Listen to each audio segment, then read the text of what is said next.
Hi everyone, and first of all, sorry for the long break in videos uploaded to this channel. I took a bit of time off after chorus and I had a busy week just gone by, so as some of you pointed out, the upload rate hasn't been great. But today we're going to start a new series and things should be back to their usual pace before long.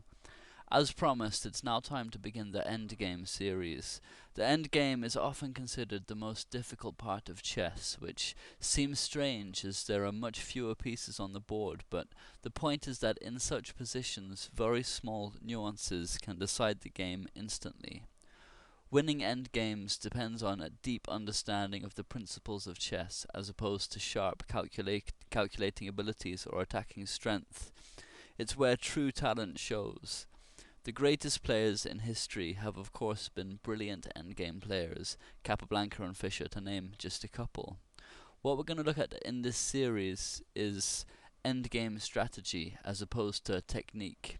The difference there is that in a strategical endgame, the definite result is unknown and still in play.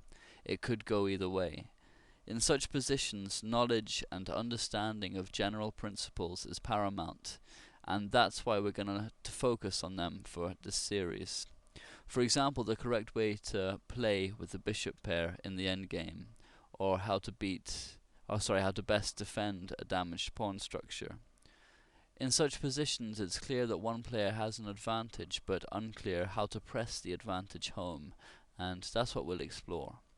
When such an advantage is converted into a clearly winning line, the endgame has become a technical one, where even against best play, one side can always win with the correct technique. And that's the difference between the two types of endgame I mentioned.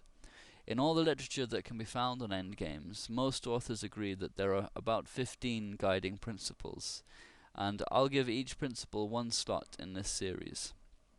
They are as follows: the importance of pawn structure, the principle of two weaknesses, the space advantage, control of squares and files, grip and suppressing counterplay, domination, time, making the right exchanges, the transformation of advantages, the two bishops, bishops against knights, king activity, rook activity, initiative and attack in the endgame, and mate and stalemate in the endgame. So to begin with the first one, let's consider pawn structure.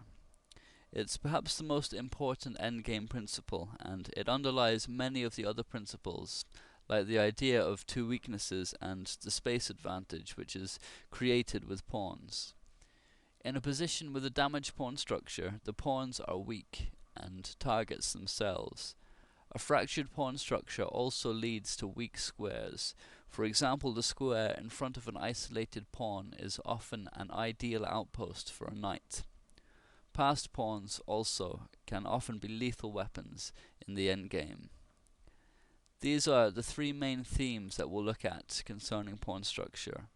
The position before us here on the board was reached by none other than world champion Vichy Anand in a rapid game against Johnny Hector, a famous Scandinavian player.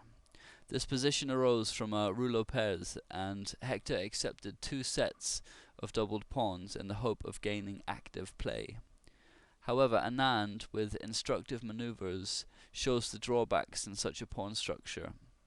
With every exchange that follows, Black's activity is reduced, and he's eventually forced into a passive position with no compensation for the bad pawn structure. Anand's first move here is one that's pretty hard to find already. If you want to have a think about what it might be, then stop the video now. King h1 is remarkably the first move in a regrouping of the white pieces in instructive style. The e2 knight is going to come to f3 via g1. From f3 it will attack both the e5 and h4 pawns, and c4 is a perfect square for this other knight. Play continued, knight h5, knight g1, and knight gf4, which is a weak move that's playing right into white's hands. Using f4 for the knights was apparently part of Hector's plan, but playing g3 was already part of Anand's plan, and now he can do so with tempo because it attacks the knight here on f4. So g3, knight g6, and queen e3, immediately eyeing one of the many weak pawns in the black camp, c5. So Hector played queen e7 to defend it. And now came knight gf3 and rook a d8, bringing a rook to the open file. All logical and good, although white is enjoying a big edge in this position at well over a pawn. So now came queen g5, which is one of the reasons behind playing the knight to f3, the move before. And this is a typical strategy when playing against weak pawns, because more exchanges make the weaknesses of the pawns much more pronounced, and here queen takes g5 is forced. Now after knight takes g5, white retains the initiative due to the threat of knight takes e6. So rook fe8, and now knight b3, which forces a black rook to a passive position in order to indirectly defend the c pawn with rook d6, threatening knight c6 if knight takes c5, winning white's c pawn. And now knight f3, adding pressure as before to h4 and e5. So knight f6 and knight fd2, which is a nice positional move that stops black from playing c4, which would be annoying for white to deal with. And this is much better than taking on h4 materialistically, as that would lead to a very bad pawn structure for white. That would be easy to attack. So rook c6, again trying to play c4, and now knight c4 prevents it for the foreseeable future and makes c5 an ongoing weakness for black to protect. So rook f8, looking for counterplay down to f-file. Now king g2, knight e8, knight bd2, knight d6, and knight e3. And again c4 is still not playable. King f7 and knight dc4. Both very patient and effective knight maneuvers from Anand, gradually improving his position. King e3 and f3. Anand has no need to rush here, as Hector's pawn structure weaknesses are not going anywhere, so he can afford the luxury of small pawn moves like this. So rook h8, rook f2, rook h5, rook g1, and knight h8, which is a dangerously passive move from Hector that gave Anand the chance to strike immediately as the g file has been weakened. It was better for black to exchange on g3 before undertaking this questionable knight maneuver, although even then his position would still be inferior to white's. So g takes h4 is now a good move. And now came knight takes c4. Playing instead rook takes h4 loses to knight takes e5, attacking the c6 rook as well as threatening knight g6 check, winning the h4 rook.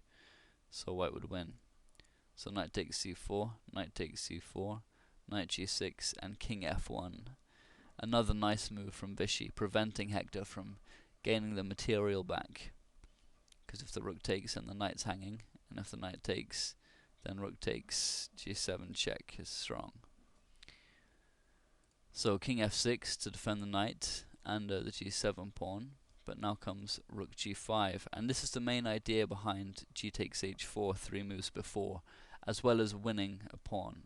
And here there's no rook takes h4 because of rook takes g6 check, followed up with knight takes e5 check, winning the rook here in the game. And so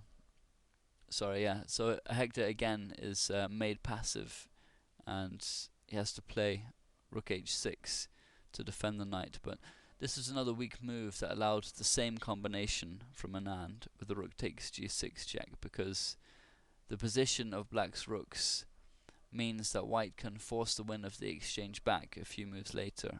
Rook takes g6 is forced if king takes g6, knight e5 check, wins the rook.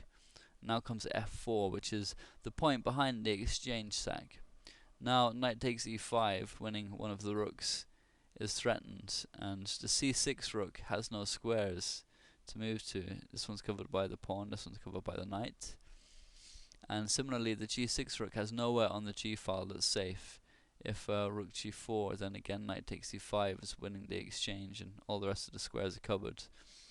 So rook h6 is the best defense.